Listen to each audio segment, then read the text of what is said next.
د میدان وردګ ولایت د پیښو پر وړاندې چمتووالي ریاست د دغه ولایت له 400 هغه اړمنو کورنیو سره مرسته وکړه چې د تیر ژمي له امله زیانمنې شوي دي. د دغه ولایت د پیښو پر وړاندې د چمتووالي ریاست مسؤلین وایي کوښښ کوو په راتلونکي کال کې مرستې د کار په بدل کې ورکړو.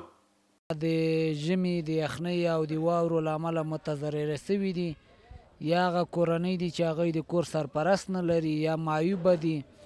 د مشترک ټیم د خوا نصب سوي دي او نن ورته شاوخوا 100 کیلو ګرامه خوراکي مواد چې 50 کیلو ګرامه یې اوړه دي او 50 کیلو ګرامه یې وریجې دي توزیع کیږي. په راتلونکي کال کې موږ تصمیم لرو تر څو پورې دغه مرستې خلکو ته د کار او د پروژو په مقابل کې توزیع کړو چې اوس هم شاوخوا 340 پورې کارګر موږ په څو ولسوالیو کې د کار په مقابل کې په کار ګمارلی دي.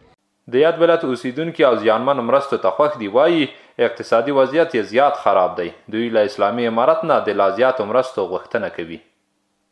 دغه ورزه د مشرانو نه د انجینر صاحب خیلو نه د مولوی صاحب خیلو نه چې موږ سره له کومکونه وکړو مرستې وکړو ژبه دی وطنم ژبه دی من وضع د دوه کلان ولو کموټای څه شی کارلی وي داسې وچکولي ده داسې وره دغه مرسته که څوک روکو کیرونه کوره دالوی لیته مړولي وره شای د خدای ولو کوي.